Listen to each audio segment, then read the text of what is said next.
It's wonderful to be here this afternoon. We have a couple wonderful speakers that are going to come up. I do have to make a confession before we go into the show. So this morning during the keynote, Lou showed a query, and there was a very grumpy buyer named Hillary who was doing some retail shopping late at night, and that made me very uncomfortable. I'm thinking, how did Lou figure out my guilty pleasure of browsing the internet late at night buying sweaters?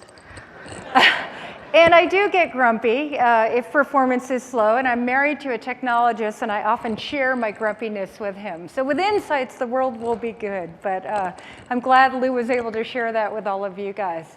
I thought this morning was fabulous. I thought Lou did a fantastic job of laying out the product strategy, and we heard from some really interesting speakers. I loved Paul Kim's commentary about how Roku uses New Relic and specifically Insights to kind of tee up what's the trending content and make sure that that content gets into the hero spot on Roku's webpage so that more customers would buy it. I thought Paul Cheeseborough, who's been a longtime friend of New Relic and I've known for a long time in the industry, was just wonderful when he talked about the transformation at News Corp and moving 75% of their workloads to the cloud and how New Relic was helping them. And then John Engates, and I don't know if John's still in the room, but at the very end, he sort of said, hey, your software is telling you a story. Are you listening? And I thought that was just a wonderful way to finish the morning. This afternoon, to close off the day before we get to Weird Al, we have two fabulous speakers. The first is a woman of great renown in the technology field and also in the fashion arena. We are really lucky to have the former CTO of Rent the Runway. Anyone in the audience rent a dress on Rent the Runway? Yes, I see some arms going up. If it were prom season or wedding season, we'd all be there. This is a designer fashion rental service, and in her role, she led all of the customer-facing technologies and the back office warehousing system. And really, this is a logistics business. This is pretty complicated stuff.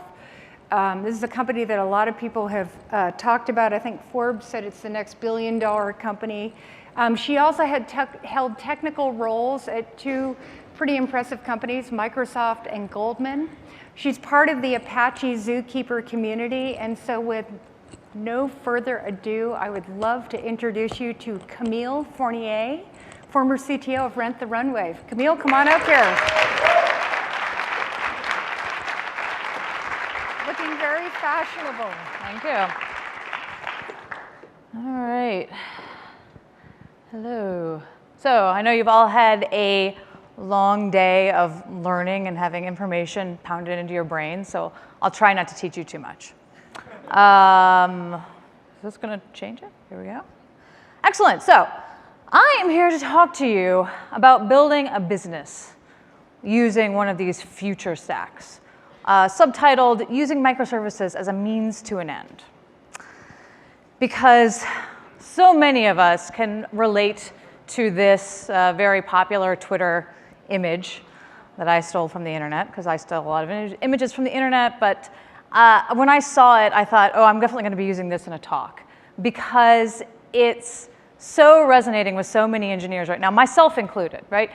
On-call is a very difficult situation for many tech teams, especially tech teams at small companies, at startups and growing companies, right? We're in this brave new world of technology, and because we're at the edge of this brave new world, we're constantly stepping over it into the error domain and having issues, right? And so a lot of our time, I think, is spent thinking about how do we get out of here? How do we use products like New Relic and, et cetera, to get out of this land where we're constantly being paged over issues big and small? But I think it's sort of fun to ask ourselves, before we think about how we get out of here, ask ourselves, how did we get here in the first place? So this is going to be a perspective on how we ended up in the modern application trends. Actually, it's really my perspective. So I call it a people's history, but it's really just this person's history. Sort of my muddled impressions from the past roughly 20 years of computing evolution that we've been going through. So, in the beginning, there's always a beginning, there was the three-tier application architecture, which anyone who wrote sort of business application logic code 15, 20 years ago, you were probably working in an architecture like this. And there may have been some network, right, between that presentation layer, application layer, data access layer. But it really wasn't much of a distributed system, right? Distributed system is one in which the failure of a computer you didn't know existed can render your own computer unusable. And as a developer, you probably knew about all those computers. Maybe you didn't know about your client's computers, but if they failed, you didn't care, right? You cared about the database and you cared about your application servers. Well, of course, now we're in this brave new world of distributed computing, right? What happened? Well, Moore's law sort of just could not keep up with the growth of data we needed to process, the growth of products we needed to build, the growth of people on the internet, people using technology. So what happened? What did we do? Well, this company came out in the early 2000s, Google, and they started talking about how instead of using supercomputers to solve these big, big problems, they were buying just tons and tons of commodity machines. And they were doing things like building their own distributed file systems and building concepts called MapReduce, right? Writing paper like Google MapReduce. They wrote about Bigtable. And everybody read these papers and they're like, oh, this is really cool. This is a good idea. This makes sense. And so we all copied them, right? Hadoop came out. You see Amazon write their paper about DynamoDB, and then you see Cassandra come out on the tail of that, right? So this distributed computing movement really starts to heat up significantly in the late 2000s. In fact, I wrote my own distributed system, bespoke distributed system for an application that needed some data distribution in the late 2000s. It was very, very common for people to do that. But it was still mostly storage data-related distributed systems written by systems engineers. Okay, so that's track one. Now, track two. Amazon Web Services comes out in 2006, and Heroku comes out in 2007. And this was mind-blowing. Maybe some of you predicted it. I certainly did not predict something like this happening. And when it came out, it was awesome, right? All of a sudden, we had gone from a place where, it used to be, especially if you were at a big company, if you wanted new hardware, it was a cycle. You had to get it approved. You had to wait for somebody in ops to rack that hardware for you and configure it and all of that. And now you can go onto AWS and just get it super quickly, super easily.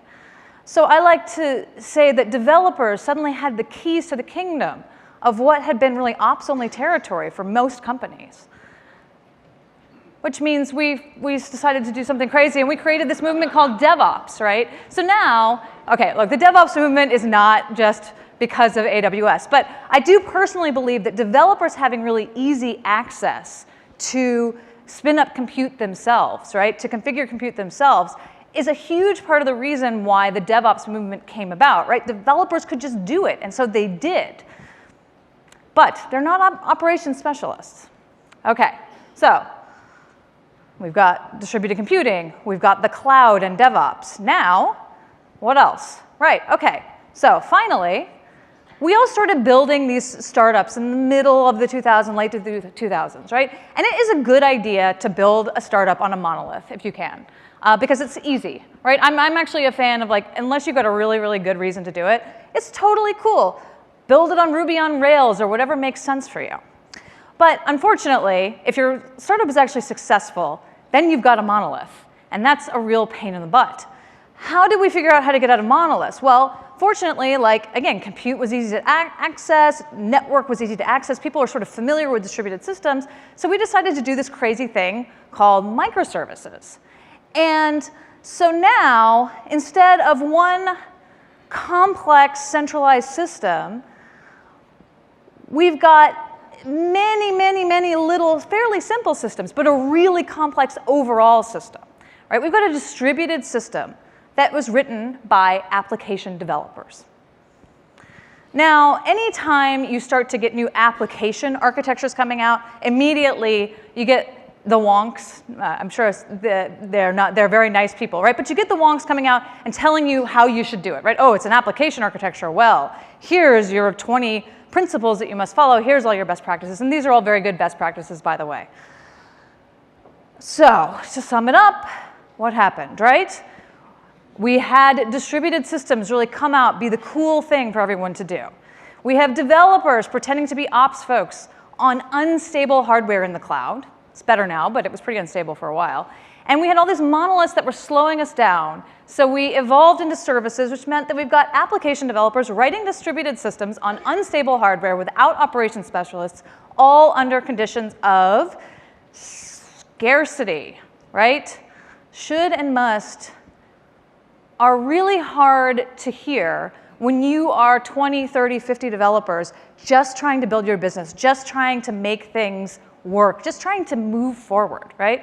I don't really love hearing talks about how you should and you must and you absolutely will. And if you don't do this, all those pages you're getting are your own damn fault, right?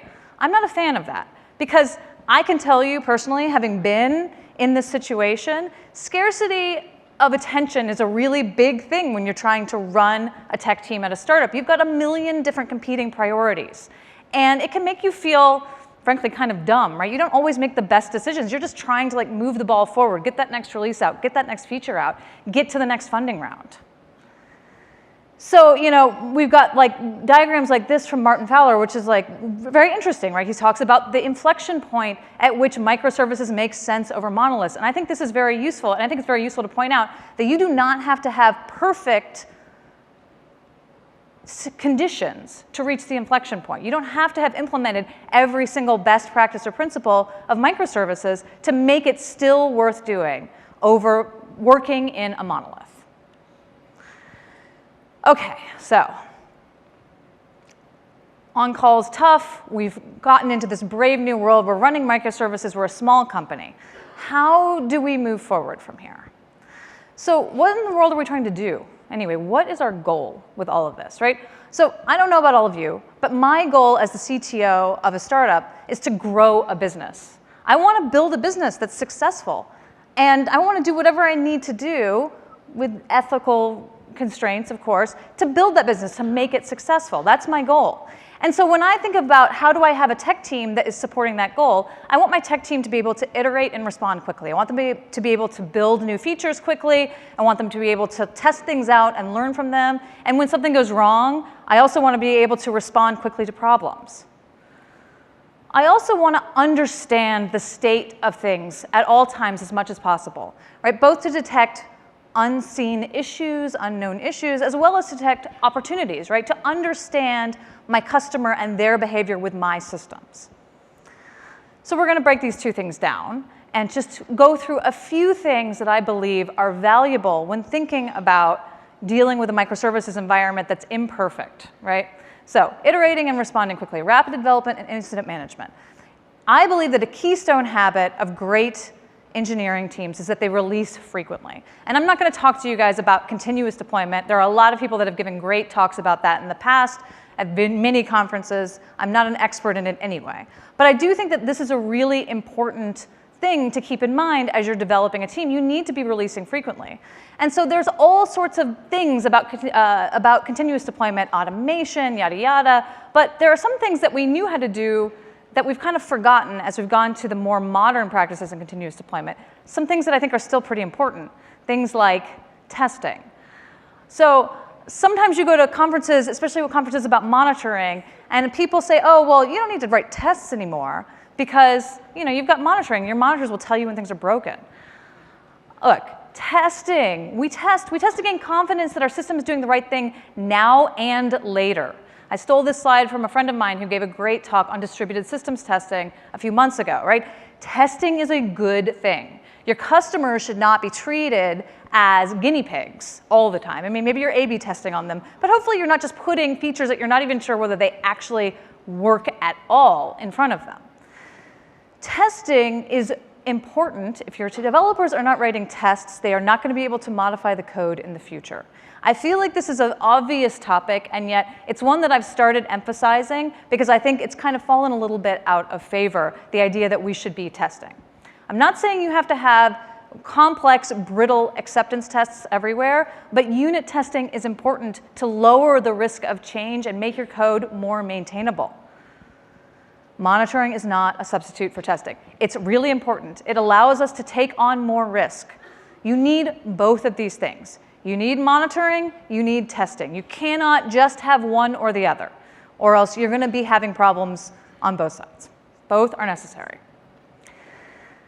What's another old thing that we used to do that people are saying, oh, you don't need to do that anymore? Well, so clearly articulating dependencies is important if you're going to be running a really complex environment, right? Remember I said that monolith, you've got really complex application, relatively simple overall environment, and microservices is kind of the opposite of that. So it's good to know, like what service calls what.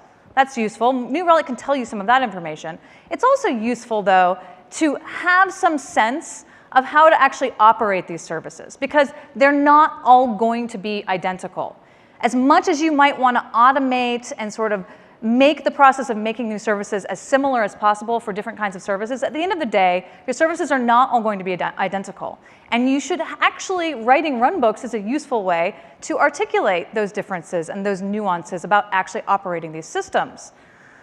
Enabling developers to hand off systems is good, because you cannot chain them to their desks and force them to support their systems in prod forever. There's this idea that developers should support their code in prod, which I completely agree is valuable. But we've got to be realistic about how far we can take that. Your developers are going to go on vacation. They're going to have babies. They're going to quit. And if you're in a microservices environment, you may not have very many developers who know each service. You may only have one who really knows each service. So you need to make sure that you can hand off these systems. I would say this is one of the big mistakes that I made early on, was thinking that this wasn't necessary. In fact, it's really, really valuable. So what about tools? A lot of people really get obsessed with tools. Microservices is cool because you can use all kinds of languages, all kinds of, the perfect back-end storage system for whatever your needs are for every service, right? Monitoring, oh, we want to monitor this thing this way, but this thing this other way, so we're going to have like 10 different monitoring tools. Be careful. Don't go overboard. Keep these proportional to the size of your development team, right?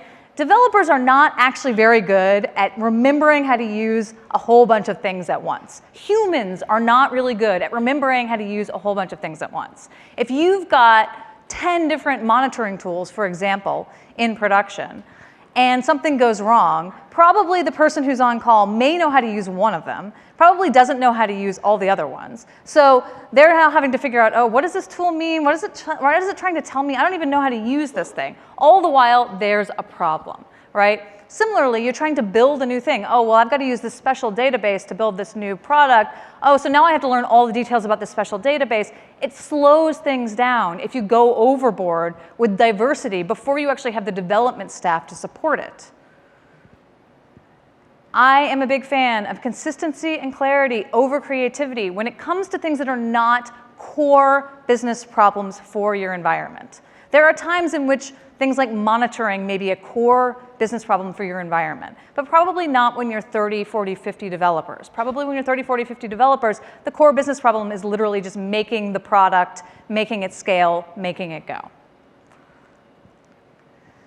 All right, part 2, understanding the state of the system at all times. The keystone habit here that great teams follow is that they are constantly looking at the data, right?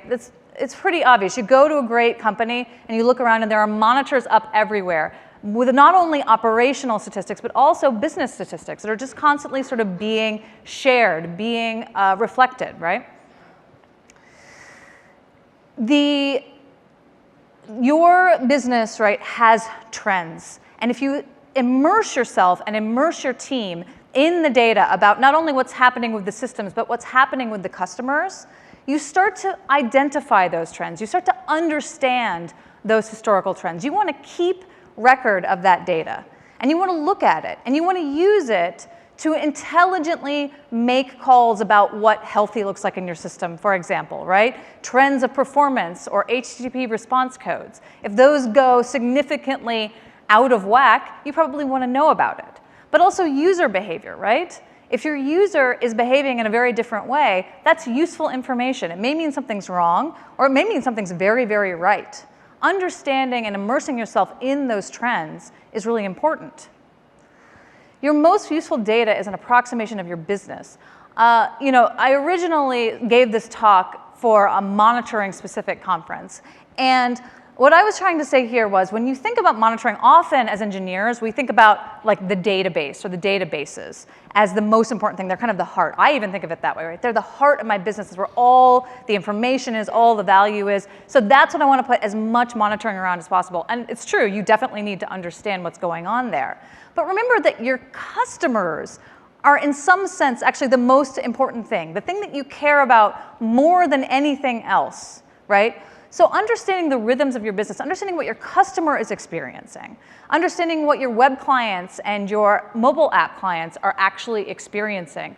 Because your systems may be broken and you don't know it, but it shows up because your customer isn't checking out, for example, or vice versa. You know, sometimes you're in the situation where your team is getting constant alerts or having constant problems, or even just frankly, your team is just constantly feeling like it's on the brink of things being broken. And your customer is happy. Your customer is basking in the flames that are burning you down, right? But your customer is acting as normal. They're continuing to do their business. And that, you know, that doesn't feel great as an engineering manager. You feel bad. Your team is really suffering. But it's important to understand that balance, right? Your customer is the most important thing for your business. If you want your business to survive, your customer needs to be happy. And frankly, if your customer is still behaving as normal and your team is melting down, maybe it's not quite the 5-alarm fire that you're making it out to be.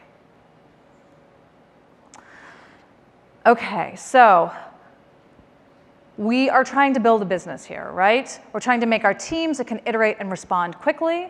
We are trying to make, you know, a business where we can really understand and see the data about our business and our systems at all times. And that is what we're doing to make our business successful in this new technology environment. All right, so to sum all of this up, we're all in this together. If you are in a modern stack, if you are in a future stack, whatever that exactly means, right? Hopefully you are here. Hopefully you're in that stack because you need to be in that stack. You have a good reason for doing it. You had a need that drove you here.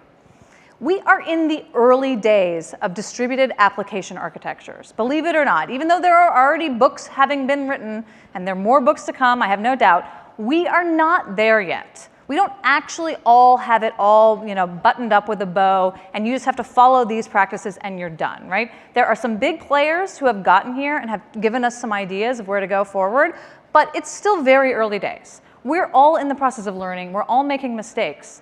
And so, you know, coming to conferences like this and speaking to your peers, particularly if you are in one of those small businesses where you're learning and making mistakes, is incredibly valuable to kind of ground yourself in the truth out there, right? There's an underside to every age about which history does not often speak because history is written from records left by the privileged. This is from A People's History of the United States, right? And that's why I called this A People's History of Microservices, because, you know, often what you hear is really big players who have already got thousands of engineers, they've got hundreds of people on their tools and on their systems and on their automation, and they're doing everything perfectly, and they're telling you, oh, well, just do what I did. And you have 50 people, and you're like, okay, right? Just because you've got a small team and you're not doing everything perfectly, it's okay, really. You're probably doing the right thing as long as you're really focused on building your business. So, I lost my last slide, apparently. So I guess I was just going to sum this up in summation, right? We are all in this together.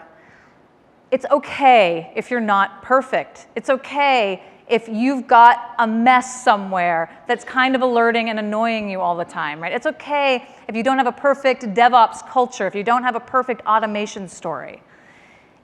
It's okay if you don't use every single part of the quote-unquote modern stack. Take the parts you need, leave the parts you don't need, pick them up when you do need them, right? Take a breath, have fun, build your business, and please make sure your engineers are testing their freaking code. Thank you. That was great. I can take the clicker and maybe we answer a couple questions. So Camille, that was wonderful. So unit testing, a must, a table stake, along with monitoring. Death stars are scary. They are scary. You imparted a lot of wisdom about microservices, which is a pretty common topic that we're engaging customers with, and I think a lot of people are confused. So your principles were very well laid out.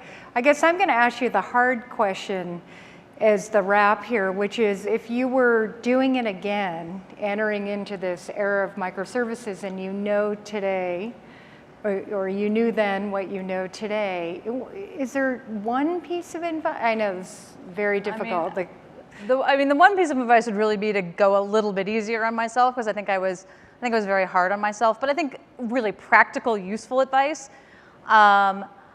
You know, honestly, like, not to kiss up to the organizers here, but we wasted a lot of time having like a million different monitoring solutions out there, and I kind of wish we hadn't spun our wheels so much, because, you know, oh, like I don't know about paying all this money for New Relic or whatever, and had just kind of like not wasted a lot of developer energy and operations energy trying to like set these systems up and use them. That actually was, like, I think a true mistake that I made. I think we really spent a lot of energy trying to figure out our own story there, when I don't know that that was really the most valuable thing for us to be figuring out. I heard you describing the paradox of choice, right? It's hard to make a decision when you have so many choices to make. So yeah. I want to credit you with a couple things. First of all, your ethically constrained approach as a CTO in growing a business. I love the way you articulated that as your vision. Love what Rent the Runway has done for all of us to understand a new economic model for bringing great fashion to women and men. No, not yet. Just I mean, women. Unless they want to wear dresses. Yeah. We don't judge. That's totally cool. Whatever. And I'm really looking forward to seeing what you do next. It should be really exciting. So thank you very much. Yes, really wonderful. Camille. That was very entertaining. So from one visionary to another, the next speaker that we have is going to talk to us a little bit about the transformation that's going on in the media industry, which, as we know as consumers, is ever changing. This is somebody who has a lot of experience in media and technology. He's currently the CTO of Time Inc. Time Inc. is a 100-year-old entity that serves 132 million consumers. That's a little pressure. Prior to being at Time Inc., he was actually at Amazon for 8 years and built out the retail business. And I think he'll tell us a little bit about this, but one of the transformations that Amazon Retail went through was moving their workloads to Amazon Web Services, which was probably a fantastic adventure. In addition to all this, he's got 4 patents that have been approved, and I think there are many in queue. I hear this is a common complaint, how long these queues are. So please join me in giving a wonderful, warm welcome to Colin Bodell, the CTO of Time Inc.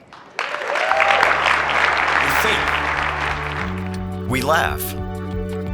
We inspire. We influence. We entertain. We argue. We dress to kill. We explore. We build. We invent. We dream. This is the human experience. And now it is open to all like never before. Open to every passion on every platform for every brand to join in. It's time. It's time. It's time to open up the possibilities. Open up the connections. And open up the experience. With one of the world's most influential media networks. Time Inc. Open the experience. All right. And we do all of that while we're smoking kippers and getting ready for breakfast. I want to talk to you to start off with. Let me just move on. I want to talk to you about artists. I believe there are 2 types of very successful artists. Type number 1 are the innovators. This is a Jackson Pollock. It's actually upside down if you're paying attention. And you know, any of our kids at kindergarten can probably paint a picture like this without much thought. But Pollock was really the first one that took sort of splatter patterns to the form of art and was actually relatively successful in selling his work. On a two-dimensional screen, it's not actually that entertaining. When you see these things live and you look at the layers of paint that have been built up through that process, they're actually quite vibrant, quite interesting, quite exciting. But a tremendously innovative start to a new generation of artwork. Salvador Dali. Again, there were some people, you know, early on in the last century that were doing a little bit of surrealistic art, but he really took it to an art form and was tremendously successful, innovating new styles, new ways of telling stories. The other type of very successful artists are the expert practitioners, the people that are able to paint with light, that are able to take the story in their mind and expertly and accurately convey that on canvas or in forms of sculpture, things like that. This is a J.M. Turner, you know, renowned for, again, his use of light and tremendous expertise in delivering that story. The next picture is not one of my favorite, I must admit. This is Thomas Kincaid. And again, you may not particularly care for the subject matter, but I think you would agree that the level of detail, the level of expertise that's gone into this artwork is tremendous. So what? We've got practitioners, we've got innovators. The two things that they have in common in order for them to be successful is they start with a blank canvas. And I joined Time, gosh, about 19 months ago. And you know, the challenge I walked into, coming out of high tech, 22 years in the Bay Area in the Valley, 8 years up at Amazon, my first foray into a non-technology company, is how to bring together technology with other very creative disciplines. Journalism, photography, videography, storytelling, all of those creative types all start with a blank canvas.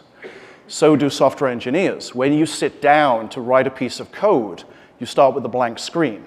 And it is your expertise, your innovation, and also your practiced skills that turn out something, hopefully, wonderful, that's going to enchant and engage and deliver on what your original objectives were being. So there's a lot of similarities between these two disciplines. And when I walked into Time with about 92 brands around the world, and a challenge that print is in decline, and a company that makes a good portion of its revenue from selling ads in print magazines, if that's in decline, there's, you know, you've got to look for a solution. You know, what are the opportunities? And the growth of digital in terms of websites and mobile applications constituted that opportunity for us, the ability to take those stories that we've been telling through authorship, through journalism, through photography, and deliver those in websites, again, using ads, but also using subscriptions and other funding mechanisms, and deliver them through mobile applications, incredibly important.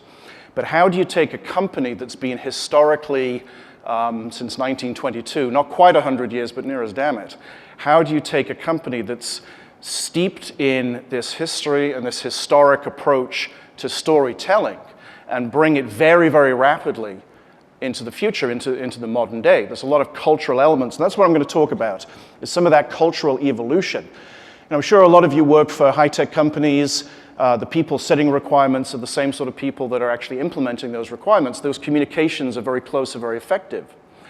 When I and my staff are dealing with people that are wonderful storytellers, but have trouble powering on their PC or their laptop in the morning, it's somewhat of a challenge to help them tell that story in new and unique ways.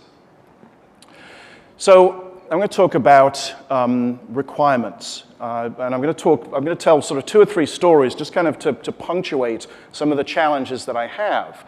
And although some of you are in high tech and working closely with other high tech individuals, some of you will also be working in more traditional industries, or if you're not now, you may have the opportunity to do that at some point in your career. So let's talk about our requirements and the relationship of requirements from their originators. So I'm sure that a conversation between Michelangelo and Pope Julius II in the 1400s didn't go like this. Hey, Mike, Angelo, I'm the Pope, and I've got this great thing called the Sistine Chapel, and it's been hung with drapes for the last 40 or 50 years.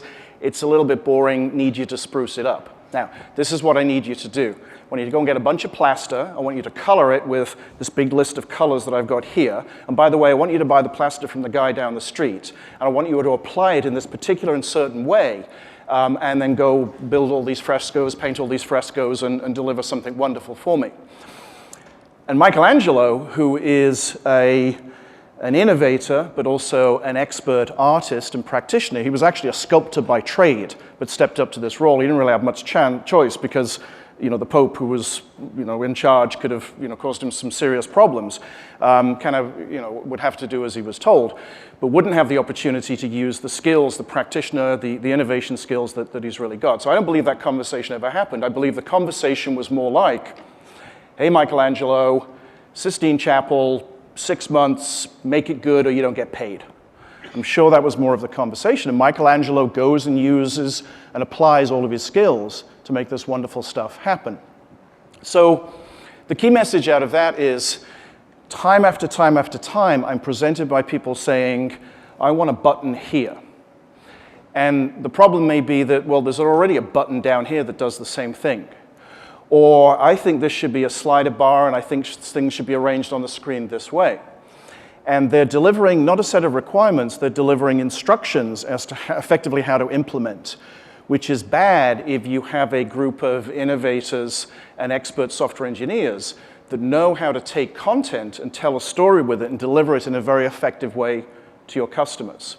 So telling people what you want to achieve, where you want to take somebody's mind and where you want to move it to is really important, without telling the engineers how exactly to go and do that. It should be a match of equals, of equal creative individuals, equal practitioners and experts necessary to achieve that goal. And it's been my experience all the way through my career, that's a very easy thing to do. When you're in industries that are not deep technology issues, I'm finding and have found over the last 19 months or so that it's a really, really hard thing to do. And educating people to define their requirements in terms of requirement as opposed to detailed instruction is a tough thing. So let's talk about intercontinental ballistic missiles for a few minutes. Because why not? ICBMs, in the 1950s, around several of the states, mostly southern states in the United States, there were a lot of missiles in silos pointing at cities in Russia, or the USSR. And those missiles are made out of steel. And steel is great because it is light, it has great structural integrity, it's a really good material for building ICBMs. The problem with ICBMs made out of steel is that steel rusts. And I would assert that a rusting intercontinental ballistic missile is probably not a very safe thing to have lying around. And certainly if you wind up firing it off and it gets a few miles away and develops a hole and comes crashing to the ground, that also would be a bad thing. So the US military, in its infinite wisdom, contacted a number of companies, finally settled on a company down in Southern California, in San Diego. And they went to this company and said, give us a compound, give us something that we can apply to these steel missiles to stop them rusting. And this company went away and worked on it and worked on it. They used an iterative development cycle, and they finally came up with a compound. It was the 40th attempt of a material they could apply to the missiles to keep them safe. And I'm sure you've heard of this material because it's called water displacement 40, and we now know it as WD-40. And what happened is that the CEO of the company realized that he had a very limited market. There aren't that many ICBMs knocking around. So what else could he possibly do with this compound? And he'd realized that he had staff that were taking parts of this compound home and using it for oiling door hinges or for loosening up bolts. And he realized that there was a longer, in fact, a bigger opportunity for this material. And of course now, WD-40 and all its iterations has become incredibly successful. We couldn't really do without it. So what's the point of all of this?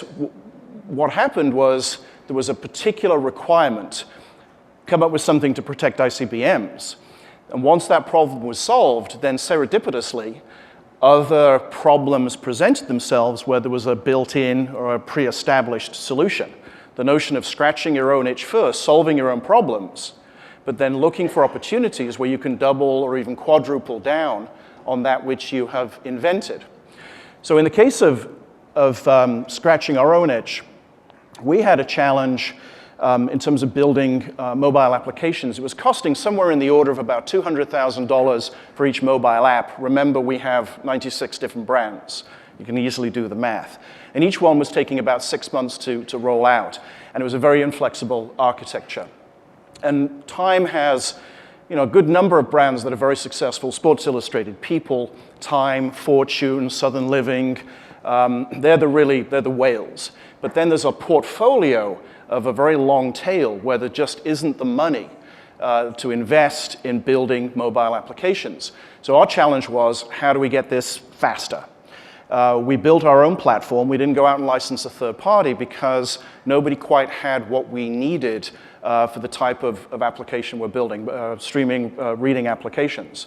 We used a bunch of open source. We did license in a few components of third-party technology. We built some of our own, and we built this platform called Toro.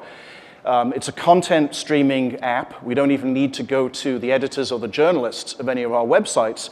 We just cull the content, stream it out, and it gets presented. If you download the Time mobile app, you'll see an example of the Toro platform in production. It now takes about a week to launch a new native website for Android, iPhone. We even support it on Windows mobile devices and a bunch of set-top boxes as well. The cost tends to the floor. Okay, the sunk cost in building out the platform, but on a per implementation basis, the cost is effectively free, which is great when you've got this long tail of sites or brands that you want to support. So we scratched our own itch, we solved our own problem. What we also found out post that was the world is full of small, niche, specialized publishing companies that are going through the same struggle that we're going through. Print is declining, really got to move to mobile, really got to move to websites, but they didn't have the money or the technical infrastructure or expertise to build out those applications. So we were able to provide them the Toro application, allow them to very rapidly enter the mobile world. Whereas, hitherto without this technology, they wouldn't have been able to do so. And it's tuned explicitly to meet the needs of publishing organizations. And the benefit of delivering this at either cost or, in some cases, we licensed it at no cost, is these companies syndicate our content, and we will also syndicate their content. So keeping them, helping them stay in business is actually very valuable for our organization. When the Apple Watch came out, we used the emulator to develop the app for the Apple Watch. And the good thing, or the bad thing maybe in this case, that we found is that emulators, in many cases, don't. So we finally got our physical watch on the Monday before launch and found that everything we developed on the emulator didn't quite work as we were told it was going to work on the actual watch.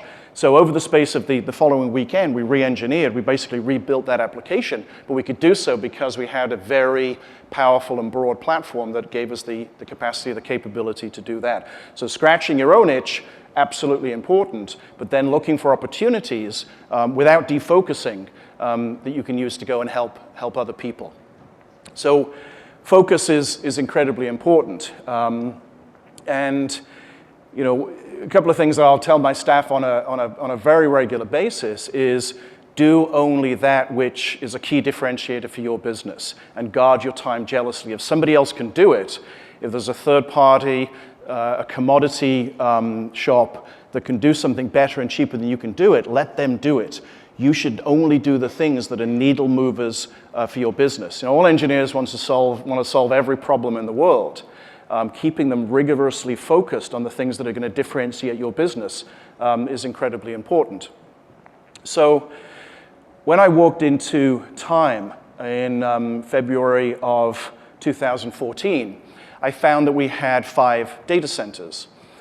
One of those data centers is on the 21st floor of the Time Life building at 50th and 6th in New York City.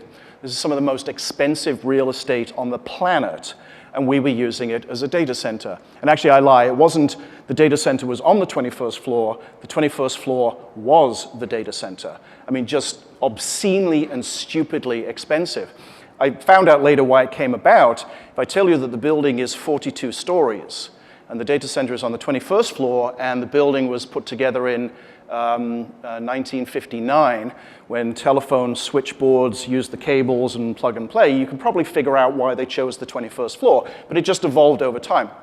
So I walk into this, and I see we've got tons of held capital in the data centers. I see that time to incremental traffic is about 4 months to go and, as Camille was talking about, procure the hardware, get it purchased, send it back because they send us the wrong thing, get it back again, configure it, rack it, burn it in. It's about 4 months to go through that process. So any new opportunities that are very short in terms of temporal opportunity, we just couldn't take advantage of. So I said to everybody, right, we're going to move to the cloud. I'd taken the Amazon websites and moved them onto AWS, so I knew it was a good thing to do. But I wanted to get out of being in the data center business. And at the time, Time was spinning out from Time Warner. And it gave me an opportunity to kind of write off our data center investment. I had one chance and one chance only to do that and move everything into the cloud. So I didn't pursue a hybrid cloud solution. I went straight to AWS. And I kind of cheated. I told everybody we were going to move to the cloud to get out of the data centers just to reduce our cost and to accelerate our time to traffic. But what I knew is that once they got there, they'd realize that all of these, the 200 or so services that Amazon offers, they'd start taking advantage for new application development and for re-engineering of existing applications. If I told them to move and re-engineer at the same time, heads would have exploded and it wouldn't have been a cool thing. So went through this entire process. Where we are now after about, I'd say about 15 months of doing this, all of our brands in the UK run on AWS. 76% of our brands in the US. And we've built out effectively our virtual data center on AWS. So all of the tools that we're used to using are now available for deployment, rollback, all of the other capabilities that we need. Our hosting costs came down dramatically. Our time to traffic is now in the order of minutes. All of our core critical applications are across on AWS. And anything that, again, is not a needle mover for us, get rid of it. We used to run our own internal HR systems. We'd run our own financial systems. Nope, that goes out of the door. That becomes software as a service or product as a service. The only things that we will work on are the things that are absolutely going to make a difference to our business. And we hold that line very, very aggressively. Of course, the challenge is people that have been at the business for 25, 30, 35 years, it takes time to educate them as to why we're making some of these decisions. And the way to get past that is to show success in some limited area, come up and demonstrate those best practices, and then everybody else wants to get on the bandwagon and show the same degree of success. So we find those 1 or 2 success points, 1,000 points of light, and then show everybody else and take it forward from there. I want to finish off just with a couple of other points about prioritization, again, about guarding your time jealously. When I started at Time, my VP of InfoSec came in, and was kind of looking at me, trying to size me up, and he said, what do you think about security? And I said, it's my number 1 priority. And he started to smile, because InfoSec people never hear that. It's always they're always a second-class citizen, invariably a second-class citizen. I said, look, time trades based on trust and confidence. Say somebody hacked into the content management system for Fortune.com and changed or embedded a story that said Apple buys Microsoft, or something equally outlandish. Because people trust that which Time says or Fortune says, then we could move markets by posting an inappropriate or inaccurate story. So we got to protect ourselves. Yes, we have to protect credit cards. Everybody understands that. But we have to protect that whole trust environment in which we operate. So security is number one. If you don't have security, you shouldn't be in business because your credit cards, if you're processing credit cards, will get taken away. If you've got other forms of content, it'll get taken over, it'll get vandalized. It's not a case of when it will happen, or if it'll happen. It's a case of when it will happen. So if you've got security, then you better be available. If you're providing a service 24/7 and people become to expect to have it there, then you better be available. So you need high security, you better be available, and then you better be fast. You better have low latency, because if people are coming back on a regular basis and enjoying the experience that they get from your online properties, then you better be fast, otherwise they're going to go to somebody else that's doing it faster than you are. So security, availability, latency, then it's features all the way down. It's turtles all the way down. But you've got to buy yourself the right to work on those features by handling those three things first. They're incredibly important. And I think the other sort of really key message is, as Camille said, test early, test often. Okay. All right. Thank you very much, everybody. Can you stay on stage for a minute? That was great. That was great. What an incredible adventure you've had. So I have one question for you. A lot of the people in the audience are driving big digital initiatives for their companies, and sometimes they're swimming against the tide of a culture. You rolled into Time Inc. You've got this big reputation as this technologist, disruptor. How do you handle the change management process? Do you have a formula you can share?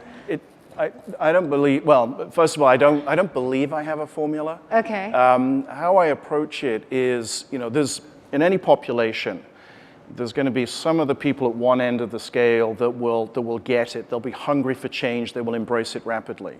There'll be the majority that want to say which way the wind is blowing. And then there will always be the naysayers.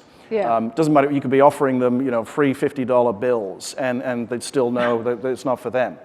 So, it's rather like, the crossing the chasm. You've got to get those early adopters, make them very, very successful, and show to the rest of the organization what they can do and how they can be successful. So a lot of the change they'll do is working with sort of closely held relationships and get them to go and drive the explanation about why people should be using technology. I'm a big fan of seductive adoption. I don't like to force technology on people. They'll resist it and they'll resent it. But the seductive adoption model is build things and they will come. Well, people won't come because they don't understand it and they don't get around it. But if they see colleagues getting excited and being more successful, driving, in our business, driving more page views, driving more unique visitors, selling more ads or making more revenue from ads or getting more subscriptions to a site or properties, then they want to be on that boat as well. But they will trust their colleagues who've got that longer term relationship before they'll trust anybody else. Not that they distrust us, we just haven't built up that good reputation with them. That takes time. So engaging with the folks that already have that trust relationship makes a significant difference. If I'm in your circle of trust, do I get an iWatch preloaded with time content? Could be. It's going to be within the circle of trust, though. It's really important. Colin, thank you so much. All right, that was lovely. wonderful.